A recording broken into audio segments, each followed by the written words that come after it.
ખેડૂતો ખુશખુશાલ છે, વાવણી લાયક વરસાદ થયો છે અને આ બાજુ સુરેન્દ્રનગરના થાનગઢમાં પણ ધોધમાર વરસાદ વરસ્યો છે। બોટાદ, અમરેલી અને ભાવનગરની સાથે સાથે આ ચોથો જિલ્લો કે જ્યાં 12 કલાકમાં 3 ઇંચ કરતાં વધારે વરસાદ થાનગઢમાં વરસ્યો છે અને થાનગઢની આ નદી કે જે અત્યારે પૂર્ણ ઉફાન ઉપર વહી રહી છે, કેટલીક જગ્યાએ કાંઠા તોડી અને ગ્રામ્ય વિસ્તારમાં પણ નદી ઘૂસી ગઈ છે। ગામડાઓ પણ નદી ખૂંદવા લાગી છે અને ગામડાઓમાં પાણી ભરાયા છે। પણ જોકે આ નદીના પાણી, આ વહેતા પાણી એક તરફ જ્યાં તમને થોડુંક વિચલિત કરી શકે, ત્યાં બીજી બાજુ લોકોને ખુશી આપનારા, ખેડૂતોને ખુશી આપનારા આ દ્રશ્યો છે। ભાવેશ વધુ માહિતી સાથે ફોનલાઈન પર જોડાયા છે।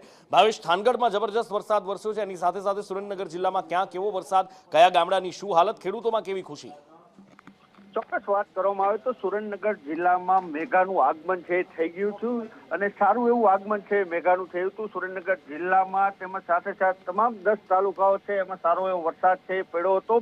સાથે સાથે જિલ્લામાં જે કે તળાવો છે, જે કે ડેમ છે, એમાં નવા નીરની આવક છે થઈ હતી। આ વરસાદના પગલે સુરેન્દ્રનગર શહેરનો ધોળીધજા ડેમ તેમજ નાયકા ડેમ છે, આ બંને ડેમ છે એ ભરાઈ ગયા હતા। નાયકા ડેમના 8 દરવાજા છે એ પણ ખોલવામાં આવ્યા હતા।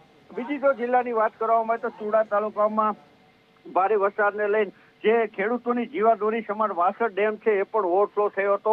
તાલુકા પંચાયત કચેરીમાં પાણી છે એ ઘૂસી ગયા હતા।